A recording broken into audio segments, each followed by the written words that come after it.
Hello students, welcome to दक्षिणा ई classroom. Last lecture में हमने कुछ अनग्रुप डेटा और ग्रुप डेटा के लिए हमने देखा था कि किस तरीके से हम अरिथमेटिक मीन का कैलकुलेशन कर सकते हैं। और मैंने आपको बोला था कि नेक्स्ट लेक्चर में हम यहाँ पे कुछ शॉर्टकट नहीं बल्कि आप कहिए कि एक तरीके से थोड़ा कम कैलकुलेशन कैसे की जा सके, इसको हम डिस्कस करेंगे। ठीक है, फॉर ग्रुप डेटा। तो अगर मान लीजिए सबसे पहले तो इसके लिए आपके पास है वैसे दो मेथड्स। एक मेथड है आपका सबसे पहले एज्यूम्ड मीन। ठीक है, क्या मतलब है एज्यूम्ड मीन मेथड।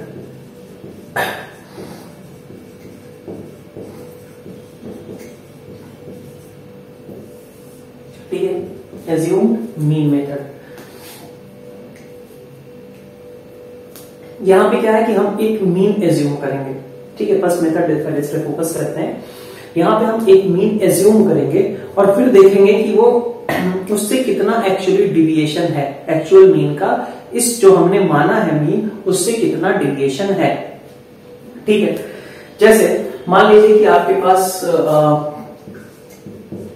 मैं मेथड आपको पहले समझा देता हूं, फिर आपको स्टेप वाइज प्रोसेस क्या होगा उसके लिए आपको स्क्रीन मिल जाएगी जिसमें हम स्टेप्स आपके रिवील होंगे कि उन स्टेप्स को आप लिख लीजिए और उसी तरीके से कॉपी कर लीजिए स्टेप वाइज प्रोसेस, तो आपका आंसर आ जाएगा। बट आप पहले समझने की कोशिश कीजिए। मान लीजिए आपके पास 0 से 10, 10 से 20,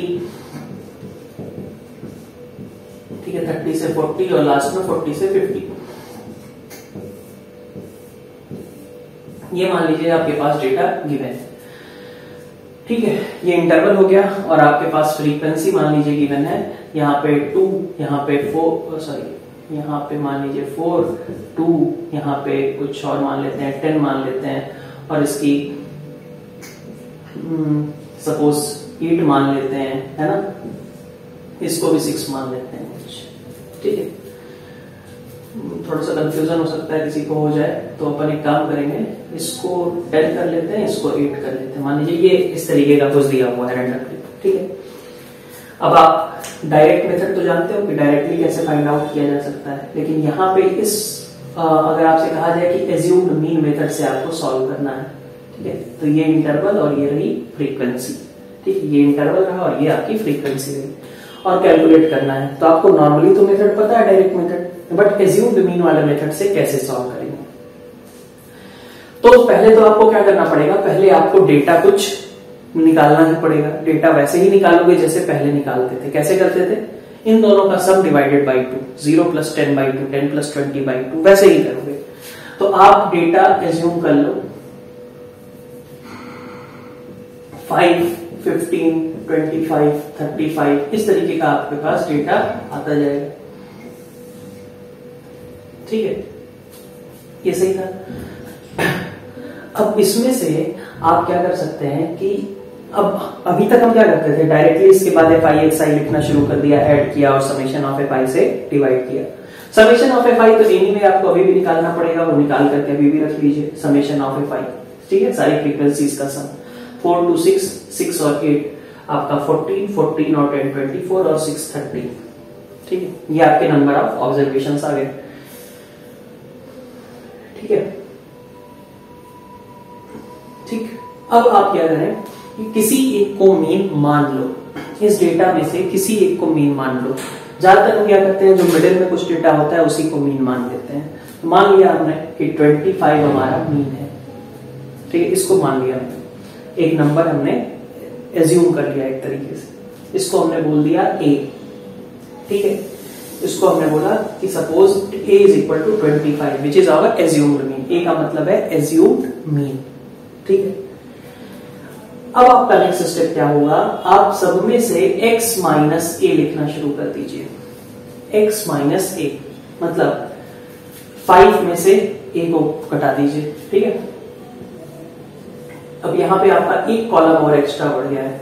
ठीक है, इसीलिए मैंने कहा कि शॉर्टकट नहीं है, बट फिर भी कैलकुलेशन शायद थोड़ी सी कम करते है ना कई बार। तो देखिए a = 25 हमने मान लिया है, तो आप सबसे देखिए इसका डिफरेंस xi में से आपको a को सब्ट्रैक्ट करना है। तो 5 में से आपको किसको सब्ट्रैक्ट करना है, a को। तो 5 में से आप 25 सब्ट्रैक्ट करोगे -20। ठीक है, 15 में से 25 सब्ट्रैक्ट करोगे -10, 25 में से 25 सब्ट्रैक्ट करोगे 0, 35 में से 25 सब्ट्रैक्ट करोगे 10 और 45 में से 25 सब्ट्रैक्ट करोगे 20। ठीक है, अब देखिए नेक्स्ट। अब पहले आप क्या करते थे, इस डेटा का f में मल्टीप्लीकेशन कर देते थे। अब आपको थोड़ा सा चेंज करना है। क्या, अब आपको ये जो xi माइनस a आया है इसको आपको f में मल्टीप्लाई करना है। तो नेक्स्ट कॉलम आपका बनेगा fi को आपने मल्टीप्लाई करना है xi माइनस a से। ठीक है, ठीक, किसका मल्टीप्लीकेशन, fi और xi माइनस a का। तो यहां से 4, यहां से -20, प्रोडक्ट हो गया -80, 2 और -10 -20, 8 और 0 0, 10 और 10 100 और 6 और 20 120। ठीक है, इसका सम कितना आएगा निकाल लें। तो इसका सम आ जाएगा आपके पास 220 में से आपका 100 गया, ठीक है, 120 ये आ गया। ठीक है, तो आपका 120 भी आ गया और आपके पास f है ही। ठीक है, तो नेक्स्ट आपको जो कैलकुलेशन करनी है, आपका जो एक्चुअल मीन होगा आपका a, ठीक है, प्लस यहां से जो आपके पास आया summation over fi into xi minus a divided by summation over fi। ठीक है, ये जो आपके पास आया है डिवीजन में, ये जो समेशन fi आया है, मतलब कि यहां पे आपके पास आएगा 25, ठीक है, 25 प्लस 120 आया है divided by 30 is equal to 29। अब ये आपका करेक्ट आंसर होगा। ठीक है, आंसर में कोई डिफरेंस नहीं आएगा, बस प्रोसेस में चेंज हो गया। क्या प्रोसेस चेंज हुआ कि आपने एक मीन पहले एज्यूम किया, एज्यूम करने के बाद आपने कहा कि हर एक डेटा से उसका डिफरेंस लिखना है। Difference means xi minus a लिखना है, ऐसा नहीं कि a माइनस xi लिखने लग गए। ठीक है, xi माइनस a आपने लिखना शुरू किया और पहले आप f और x को मल्टीप्लाई करते थे, अब आप f और xi माइनस a को मल्टीप्लाई कर दोगे। ठीक है, तो आपके पास ये डेटा मिल जाएगा। आपको क्या करना है, कैलकुलेशन में इसका सम और इसका सम करके ये रेशियो निकाल लेना है, और लेकिन एज्यूम्ड मीन में यहाँ पे आपको ऐड करना है। ठीक है, ये आपका आंसर होगा। अब आप कहेंगे कि जब मल्टीप्लिकेशन करना ही है तो फायदा क्या हुआ? फायदा तो हो सकता है जब आपके पास ये सपोज आपका ये जो इंटरवल है ना कुछ ऐसा होता है 540 टू 550, ठीक है, 550 टू 560, तो उतनी बड़ी कैलकुलेशन करने की जगह हम छोटा छोटा ये इंटरवल, छोटी छोटी वैल्यूज अगर लें तो वो ज्यादा आसान रहेगा। जैसे अगर थोड़ा सा मैं इसी को क्वेश्चन ले लेता हूं, एक समझिए, कब आपको मतलब यहाँ पे तो आपको फील हुआ होगा कि इसमें फालतू में तो एक दो स्टेप बढ़ गए हैं, ठीक है, बट कब आपका ज्यादा काम आ सकता है, ऐसा एग्जाम्पल हम लेते हैं। जैसे मान लीजिए आपसे कहा जाए कि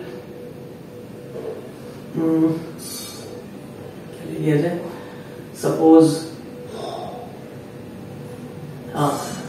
400 टू 500 एक इंटरवल है ना, दूसरा इंटरवल है 500 टू 600, फिर है आपका मान लीजिए 600 टू 700, ठीक, 700 टू 800 और 800 टू 900।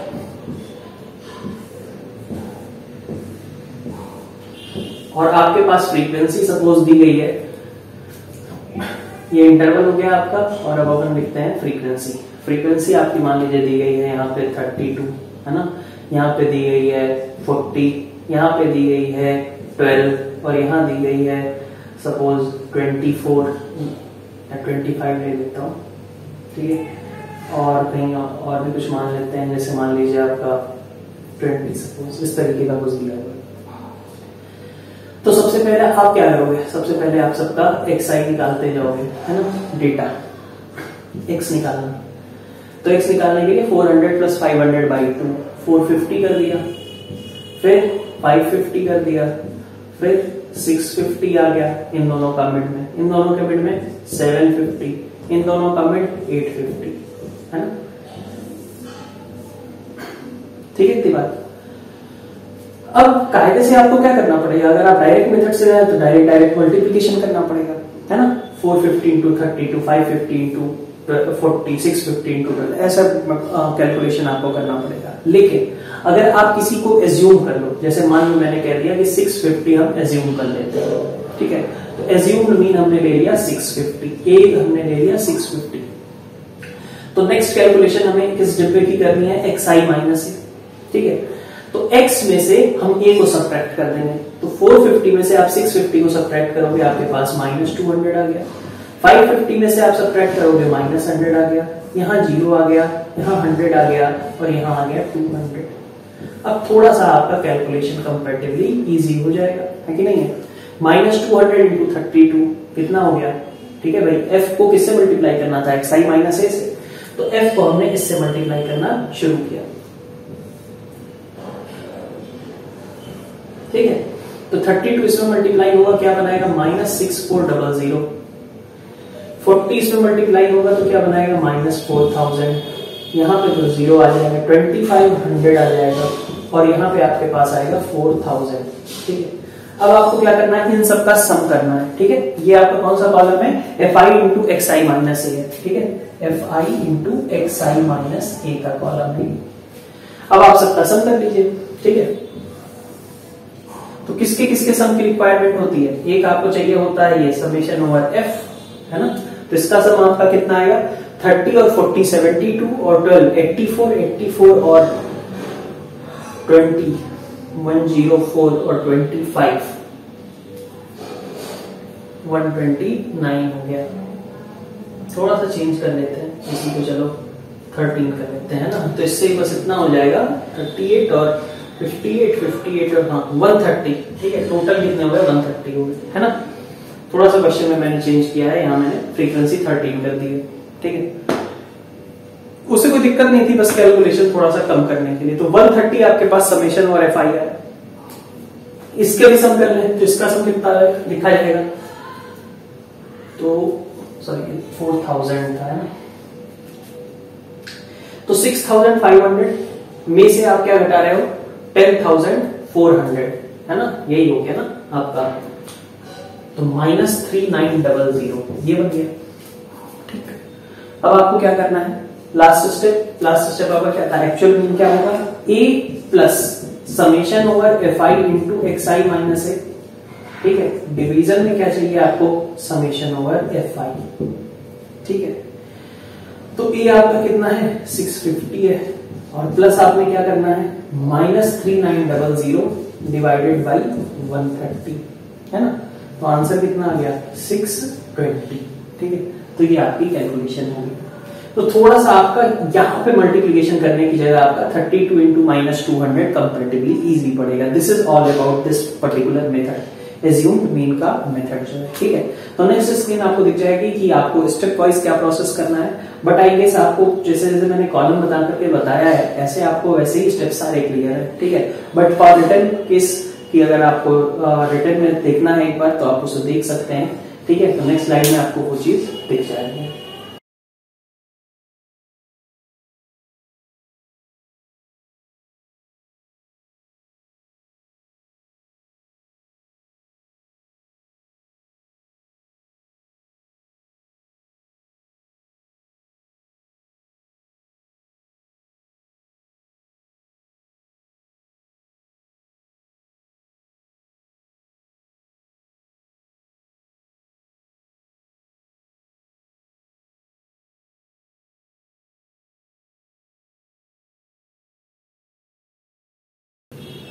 नेक्स्ट है आपका स्टेप डेविएशन मेथड, ठीक है। एक और शॉर्टकट मेथड है, इससे भी शॉर्ट करने की कोशिश करी गई, ठीक है।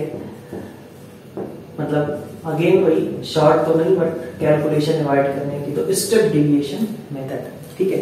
स्टेप डेविएशन मेथड में क्या है, अब यहाँ पे हमने थोड़ा सा और इसको प्रोसेस में एक स्टेप और जोड़ दिया है इनफैक्ट, ठीक है।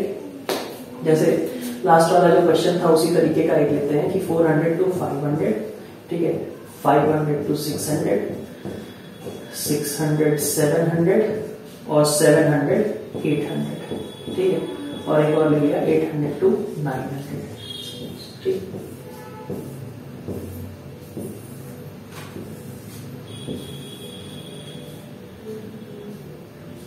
आपके पास यहाँ पे फ्रीक्वेंसी लिखी हुई होगी, है। तो फ्रीक्वेंसी आपके पास कितनी निकल करके आएगी, मान लीजिए आपके पास लिखा है कुछ ऐसा ही 32, है ना। यहाँ पे 13 लिया था हमने, और क्या लिया था, जो भी है, मतलब 20 है ना, 65, यहाँ पे सपोज 45 कर लेता हूँ, यहाँ 20 कर लेता हूँ। मान लीजिए ये आपके पास इंटरवल दिया हुआ था और करस्पॉन्डिंग गिवन था कि ये आपकी फ्रीक्वेंसी है। तो अभी तक एज्यूम्ड मीन वाले मेथड में आप क्या कर रहे थे कि xi तक तो जा ही रहे थे, है ना, क्या कर रहे थे, xi तक तो जा ही रहे थे। तो वही सेम काम यहाँ पे भी करिए कि xi तक तो आपको आना ही है, तो xi सबसे पहले लिख लें।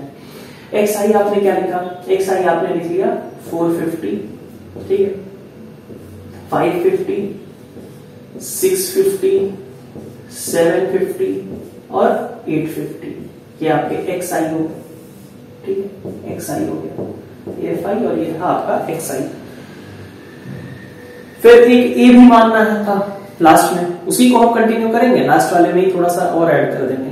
तो लास्ट वाले में हमने a मान लिया था कि एज्यूम्ड मीन, तो यहाँ पे भी मानिए, किसको मानते हैं, मिडिल वाले को। जनरली कुछ भी मान सकते हैं, ऐसी कोई रिस्ट्रिक्शन नहीं है कि मिडिल वाले को ही मानना है, कुछ भी मान लो, आप चाहो तो ये वाला भी मान लो तब भी चलेगा, ठीक है। बट वही है, कैलकुलेशन थोड़ी ज्यादा तब भी रह जाएगी, मिडिल वाले मानने से थोड़ी सी कैलकुलेशन कम हो जाती है कई बार।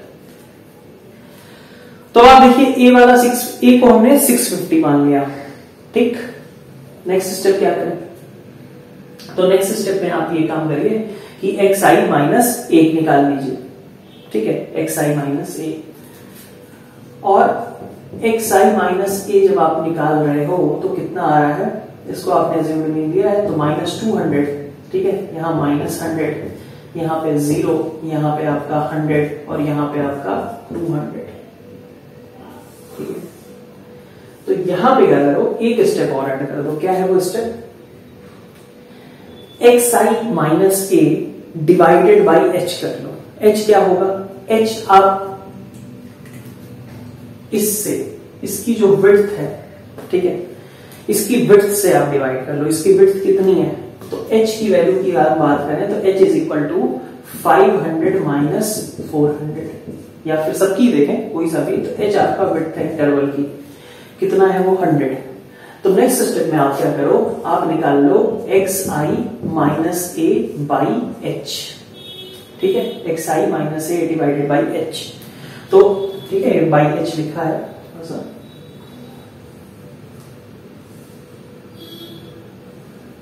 xi minus a divided by h, ये आपके पास है, ठीक। तो अब आपको क्या करना है, 100 से डिवाइड कर लेंगे। तो इससे हुआ क्या, इससे हुआ ये कि -200 का -2 बन गया, -100 का -1 बन गया, 0 का 0 रहा, 100 बाई 100 1 हो गया और 200 बाई 100 2 हो गया। अब नेक्स्ट स्टेप, एक और बॉक्स बना लीजिए। यहां तक तो आपने एज्यूम्ड मीन मेथड में भी किया था, बस आपने क्या किया, अभी विड्थ से डिवाइड कर दिया, विड्थ मतलब इंटरवल की विड्थ से। नेक्स्ट स्टेप में आपको क्या करना है, नेक्स्ट स्टेप आपका एक और बॉक्स बनाया और इसमें हमने fi को मल्टीप्लाई कर दिया xi minus a divided by h, सही। तो fi को मतलब इस वाले बॉक्स को हमें मल्टीप्लाई करना है इस वाले बॉक्स से, ठीक है, इन दोनों को मल्टीप्लाई करना है, यहां का यहां से। तो 32 इंटू -2, अब ये कंपेरिजन ज्यादा आसानी से हो सकता है, मल्टीप्लीकेशन और फिर उनका एडिशन। 32 इंटू -2 -64, 45 इंटू -1 -45, फिर यहाँ पे आपका 0 ही आना है, 20 और इंटू 1 है ना, 20 इंटू 1 20 और 20 इंटू 2 40, ठीक है। अब इसको आप आसानी से ऐड कर लोगे, कितना आ जाएगा ये, तो 109 और यहाँ से 20 और 40 60 मतलब -49 है ना, ये -49 हो गया। और ये कितना आ रहा था आपका, ये आ रहा था आपका 130, ठीक है। तो अब आप इसको यूज करना है इसके साथ में, और फॉर्मूला इस बार क्या बनेगा, इस बार आपको क्या करना है, a एज्यूम्ड मीन में a था, प्लस उसमें क्या करते थे, summation over fi xi minus a divided by summation fi। अब इस बार क्या करना है, आपको यहां पे भी लेना पड़ेगा summation over fi xi minus a by h, ठीक है, डिवीजन में समेशन ओवर fi, ठीक। और लास्ट में आपको h से मल्टीप्लाई कर देना होगा, क्योंकि आपने यहाँ पे h से डिवाइड कर रखा था, ठीक है। आप देखिए, जब एज्यूम्ड मीन वाला मेथड था, आपने xi माइनस a किया तो लास्ट में a ऐड कर दिया। यहाँ पे आपने xi minus a by h किया, तो इसलिए लास्ट में आपको h से मल्टीप्लाई करना पड़ रहा है। ठीक है, तो आपका मीन इस फॉर्मूले के बराबर आएगा a प्लस समेशन ओवर ये वाला सम डिवाइडेड बाय ये वाला सम और इनटू h। तो कितना आ जाएगा ये आपके पास 100 ये कितना है 650 है ना, 650 प्लस इसकी वैल्यू कितनी है -49, डिवीजन में कितना आएगा 130 और h कितना है आपका 100। ठीक है, तो यहां से कैलकुलेट कर लो 650 माइनस 490 बाई 13 है ना, तो ये वैल्यू जो भी आ जाए आपकी 650 माइनस ये 37.7 के लगभग आ रहा है ना, तो ये आपका 612.3 के अप्रॉक्स कुछ आ जाएगा। ठीक है, तो स्टेप डिविएशन मेथड में क्या है आपका, सबसे पहले आपने fi xi तक तो गए ही है ना, xi माइनस a भी निकाल दिया, बस एक स्टेप और बढ़ना है, xi minus a by width करना है। xi minus a by width का आपने कॉलम बनाया, फिर आपको इस डिब्बे को इस डिब्बे के साथ मल्टीप्लाई करना है और सम निकालना है। इसको यूज करेंगे इसके साथ -49 बाई 130, लेकिन लास्ट में आपको क्या करना पड़ेगा, इस विड्थ से मल्टीप्लाई करना पड़ेगा। ठीक है, then answer is coming out as 612.3। ठीक है, तो इसका भी जो स्टेप वाइज प्रोसेस है वो आपको नेक्स्ट स्क्रीन पे पूरा स्टेप वाइज दिख जाएगा, बट आई गेस ये बात आपको समझ में आ गई हो। ठीक है,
तो अगर मीन की बात करें तो मीन में आपकी यही चीजें हैं जो हमने कल के लेक्चर में पढ़ा था, और आज के लेक्चर में हमने देखा कि ग्रुप डेटा के लिए दो मेथड्स हैं। ठीक है, स्टेप वाइज देखा जाए तो ज्यादा ही है, मतलब शॉर्टकट तो नहीं कहे जाएंगे, बट हाँ कैलकुलेशन उनसे थोड़ी रिड्यूस हो सकती है। ठीक है, तो अगर आपको क्वेश्चन में मेंशन किया जाता है कि आपको एज्यूम्ड मीन मेथड से करना है, स्टेप डिविएशन मेथड से करना है, तो ऑब्वियसली उसी से आपको प्रोसीड करना पड़ेगा। ठीक है, बोर्ड्स के लिए बात कर रहा हूं मैं। ठीक,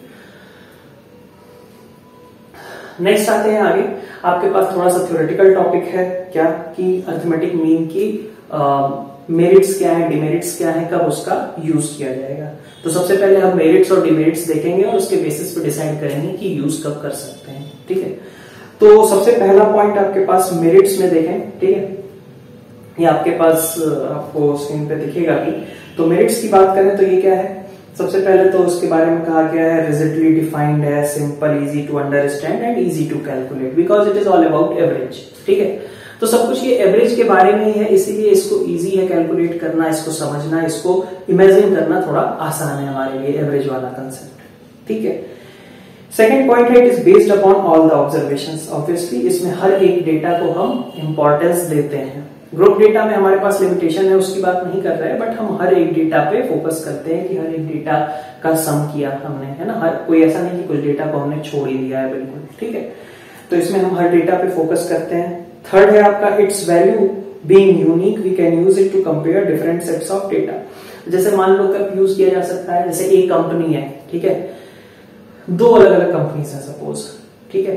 सपोज दोनों ही सेम स्किल सेट वाले एम्प्लॉइज को, एक कंपनी है जो कि एवरेज अगर देखा जाए तो 5000 सैलरी देती है, और दूसरी कंपनी है सपोज वो 4500 ही सैलरी देती है। तो ये जो मीन वाला ऑब्जर्वेशन है, ये हम कह सकते हैं कि पहली वाली कंपनी अपने एम्प्लॉइज के लिए ज्यादा एक तरीके से कहा जाए कि ज्यादा वैल्यूएबल है, मतलब थोड़ा ज्यादा खर्च करती है उसके ऊपर। तो थोड़ा ये डेटा ऐसा है जिससे कि दो चीजों को कंपेयर भी किया जा सकता है, ठीक है। फिफ्थ पॉइंट है आपका it's least affected by sampling fluctuations. मान लो जैसे मैंने सपोज 50 ऑब्जर्वेशन हमने लिए, उसमें मान लो दो डेटा थोड़ा इनएक्यूरेट आ गया, थोड़ा गलत हो गया, है ना। तो एवरेज पे बहुत ज्यादा इंपैक्ट तो पड़ेगा नहीं, ठीक है। अगर मान लो थोड़ा फ्लक्चुएशन हो गया, स्मॉल डेटा में थोड़ी एरर हो गई, भाई 50 ऑब्जर्वेशंस थे, सपोज वहां पे कुछ आ रहा था 7 सपोज आ रहा था, एक बार 7 आ रहा था, और हमने उसको एक्चुअली मेजर किया है 6.5 या 7.5, तो उससे ओवरऑल एवरेज पे बहुत कम इंपैक्ट पड़ेगा, है ना। तो जो स्मॉल फ्लक्चुएशंस होंगे उसका एवरेज पे इंपैक्ट कम आएगा, ठीक है।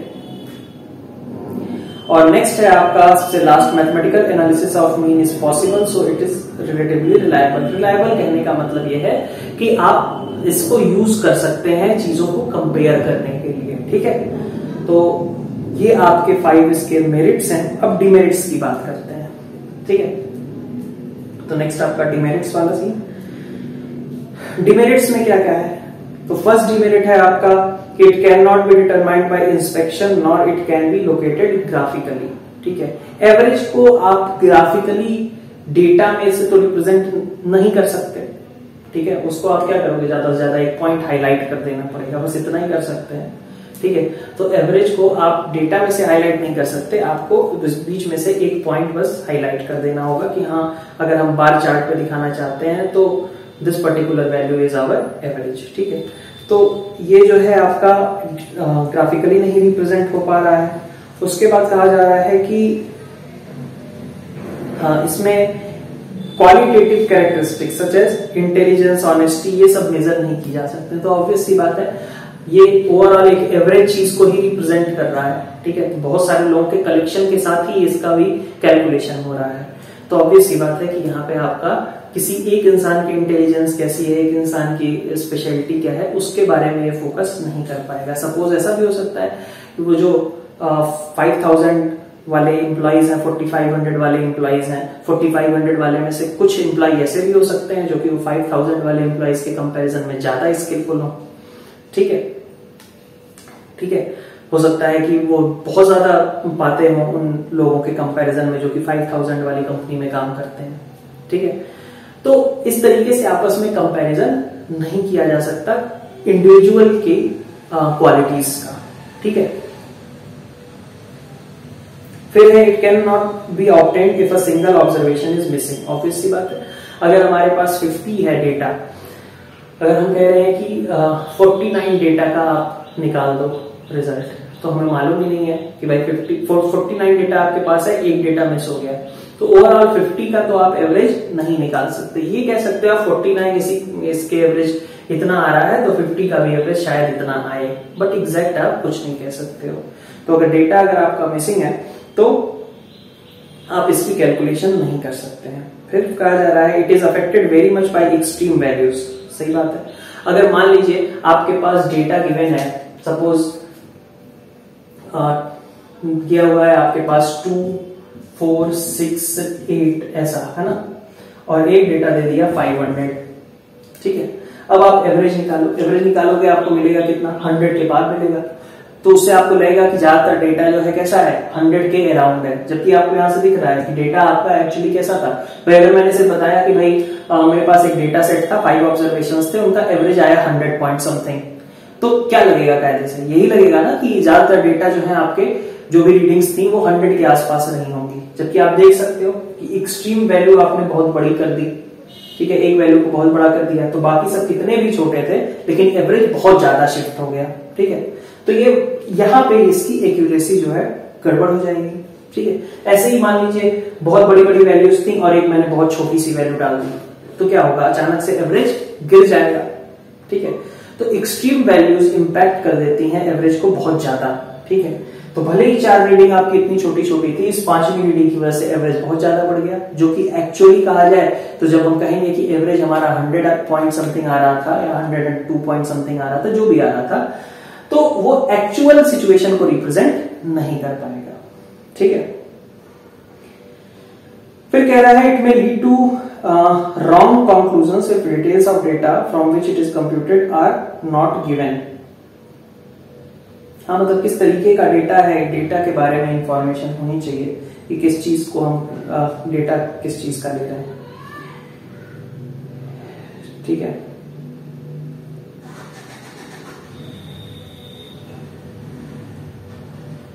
फिर it can not be used in studies of ratios and rates, ठीक है। तो रेशियोज वगैरह में तो इसका कोई यूज है नहीं, ये तो आपके पास डेटा है ना, उस डेटा का एवरेज बस निकाल करके दे देता है। तो ये कुछ आपके डिमेरिट्स वाले पॉइंट्स हैं। अब इस बेसिस पे हमने कहा जो इसकी मेरिट्स हैं उसके बेसिस पे आप यूज क्या कर सकते हैं, तो नेक्स्ट आप यूज देख लीजिए। It is used for calculating average marks obtained by a student, ठीक है। क्लास में आप स्टूडेंट्स जो थे उनका एवरेज इतना आ रहा है, हो सकता है उसमें से कोई टॉपर हो और सेक्शन बी का कोई बंदा है तो सेक्शन बी का एवरेज ओवरऑल ज्यादा हो लेकिन उनमें कोई टॉपर ना हो, ठीक है। तो जो सेक्शन ए वाला टॉपर है उसकी इंटेलिजेंसी वाली बात तो नहीं पता चली, ओवरऑल ये दिखेगा ना कि सेक्शन ए वाले का एवरेज, सपोज सेक्शन ए का एवरेज आया 55 और सेक्शन बी का आया 60, ठीक है। तो ये लगेगा सेक्शन ए में कंपैरेटिवली जो है वीकर स्टूडेंट्स हैं, ठीक है, मतलब वो थोड़ा कम एफर्ट डालते हैं, उतने हार्ड वर्किंग नहीं है, जो भी है ऐसा लगेगा। लेकिन हो सकता है कि सेक्शन ए में ही कोई बंदा हो जो कि टॉपर हो, तो ये डिमेरिट हुई। लेकिन मेरिट ये है कि हाँ, ओवरऑल ओवर क्लास एवरेज अगर लेना है तो आप इसको मेजर कर सकते हैं। फिर कहा जा रहा है कि it is extensively used in practical statistics and to obtain estimates.